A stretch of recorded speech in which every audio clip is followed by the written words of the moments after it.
So you've been waking up early, lacing up your sneakers, and getting out there for a walk every single morning. You're putting in the effort, You're dedicating the time, and yet it's just not working. The scale absolutely refuses to budge, and your body isn't changing. Listen, if you're feeling frustrated right now, I completely get it. But I want to assure you right off the bat, this is not because you're lazy, and it is certainly not because your metabolism is just broken. Actually, it really comes down to one tiny, seemingly harmless mistake that you're making before you even step outside your front door. And the crazy thing is, this one single mistake is quietly canceling out literally every single benefit of your morning routine. So stick with me for this explainer, because once we break down the biology behind what's actually happening, it's going to change absolutely everything about how you look at your exercise. Okay, let's really dive into this. You might have felt this exact frustration yourself. You walk every morning, and it is not working. Honestly, it might sting a little if you've been putting in the sweat equity without seeing the results. But I really want this to be a message of profound reassurance for you. Just picture this for a second.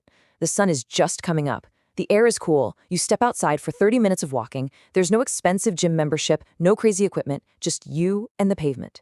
Well, what most people don't realize is that deep inside your body, something incredibly powerful is already happening at that exact moment. And whether you capture that biological power or completely destroy it comes down to one absolutely critical decision you make right in your kitchen. Now, the really fascinating part here is the under-the-hood biology of what your body actually goes through while you sleep. Think about it. By the time you wake up in the morning, your body has already been fasting for, 8 to 10 hours? During that entire overnight period, your insulin levels have been slowly, steadily dropping, and you really need to think of insulin as the ultimate energy gatekeeper. When your insulin is high, your body is in storage mode. It locks up energy and just refuses to let it go. But when insulin is low, like it naturally is first thing in the morning, that gate swings wide open. Your fat cells literally begin releasing stored fatty acids directly into your bloodstream. And those fatty acids, that's the premium fuel your muscles are just waiting to use the second you start moving. But we do need to get a bit specific about the exact type of fat we're talking about here. Because as it turns out, not all fat in your body behaves the same way. We've got subcutaneous fat, right? That's the soft fat sitting just under your skin, like on your arms or your thighs. But then we have visceral fat. Now this is the dangerous stuff. It's that fat buried deep inside your abdomen, wrapped tightly around your organs, and it's heavily linked to heart disease and metabolic syndrome. But here is the fantastic news. That stubborn visceral fat is incredibly sensitive to hormonal changes, especially insulin. So when your insulin drops after a good night's sleep and you begin moving, that dangerous belly fat responds faster than almost any other fat depot in your entire body. I mean, that is the true biological advantage of a fasted morning walk. So you might be wondering, how long do you actually need to walk to harness this amazing advantage? Well, the body doesn't just flip a magic switch the absolute second you start moving.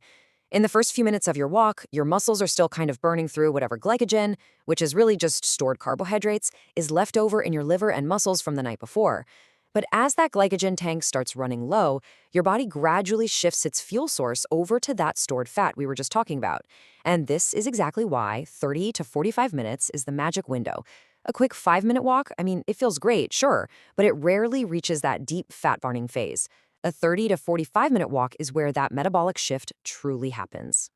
All right, I want you to ask yourself a question, and I want you to be completely honest here.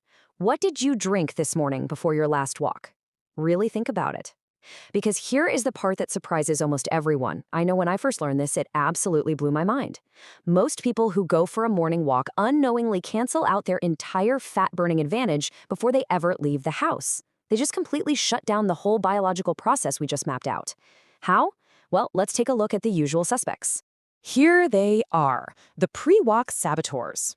Maybe it's a flavored coffee with a splash of creamer and a couple pumps of vanilla syrup. Or maybe it's a quick glass of orange juice, or even just a tiny innocent little bite of toast before heading out the door. I mean, it seems so harmless, right? You're still out there, the steps are still getting counted, your smartwatch is still vibrating, but inside your body, the hormonal environment has violently shifted. The exact moment that sugar or those carbohydrates enter your bloodstream, boom, your insulin spikes. And when insulin spikes, that gatekeeper slams the door shut.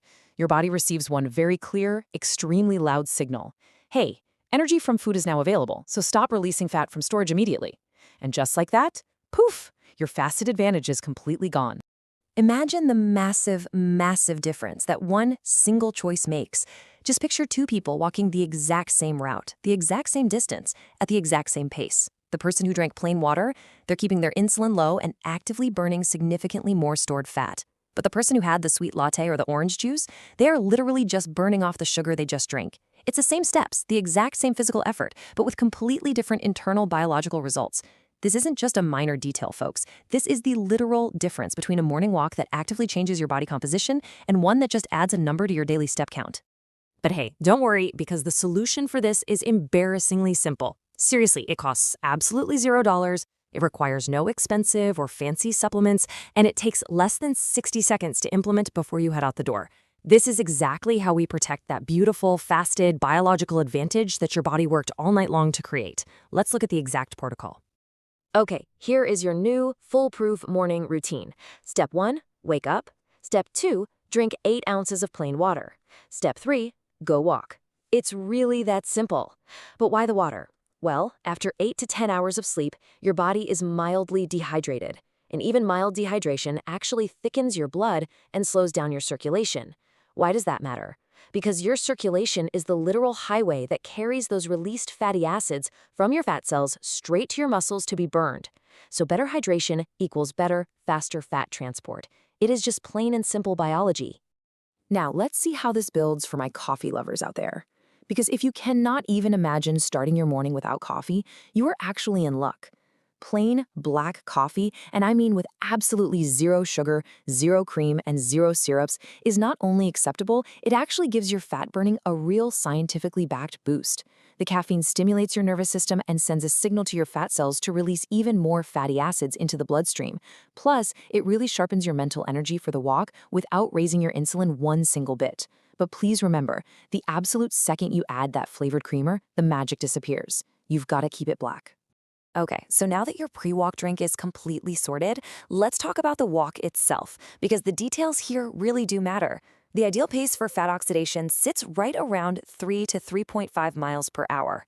That is a brisk walk. We're not window shopping here. You want to be in the sweet spot where you feel slightly warm and maybe just a little breathless. In fact, here's the perfect test. You should still be able to hold a conversation, but you absolutely should not be able to sing a full song without pausing for air. If you can sing, you're going too slow, but if you can't finish a normal sentence, you're pushing into high-intensity territory. So just find that moderate middle ground and lock it in. And hey, if you can, definitely take this walk outside. Stepping into natural morning light adds a massive physiological bonus to everything we've talked about so far. Getting sunlight in your eyes in the early morning actually helps regulate your body's internal clock, your circadian rhythm. And crucially, it helps stabilize cortisol, which is your body's main stress hormone. When you combine low insulin, fat oxidation, and stabilized cortisol from that morning sunlight, you are creating the absolute ultimate environment for better energy balance throughout the entire rest of your day. So what can you actually expect to happen when you finally get this right? Well, if you follow this protocol consistently, about 5 to 6 days a week, here is your realistic biological timeline. By days 3 to 5, you probably won't see changes in the mirror just yet, but you will absolutely feel them. That foggy morning sluggishness, it'll lift. And your blood sugar and appetite will feel incredibly stable all day long. By week 2, you'll likely notice your clothes fitting a little differently. The lower abdomen, where we hold so much of that stubborn fat, starts to feel less tight, and bloating noticeably decreases. And by day 30 of consistency, waist measurements typically drop about 1 to 2 inches. Your energy is completely locked in, your sleep improves, and the walk itself just feels so much easier. But you know, the real magic happens when this becomes an actual lifestyle. Over the coming months, your body goes through these incredible biological upgrades. Your mitochondria, which are the tiny energy factories inside your muscle cells, they actually multiply in number. And more mitochondria means your body becomes a hyper-efficient fat-burning machine all day long, not just during the walk. On top of that, your insulin sensitivity improves, which means when you do eat carbs later in the day, your body pushes those nutrients into your muscles instead of storing them as belly fat. And your chronic cortisol levels drop. All of these changes layer on top of each other to completely transform how your metabolism functions from the inside out. You stayed, You learned the biology, and now you have the exact blueprint to stop sabotaging your mornings. Honestly, that puts you miles ahead of so many people who are out there fighting belly fat every single day, but missing this completely crucial information. But knowing is only half the battle, right? I want you to commit right now. Are you going to be a water person or a black coffee person? Drop it in the comments right now to keep yourself accountable. And as you step out the door tomorrow morning, I want to leave you with one final, provocative thought. Okay, you've perfectly managed your insulin and you've burned stored fat for 45 minutes, but what are you going to eat in the first 30 minutes after you finish walking? Will your post-walk meal build on this incredible metabolic success, or will it quietly ruin the whole thing? Something to think about. Until next time, stay focused and keep learning.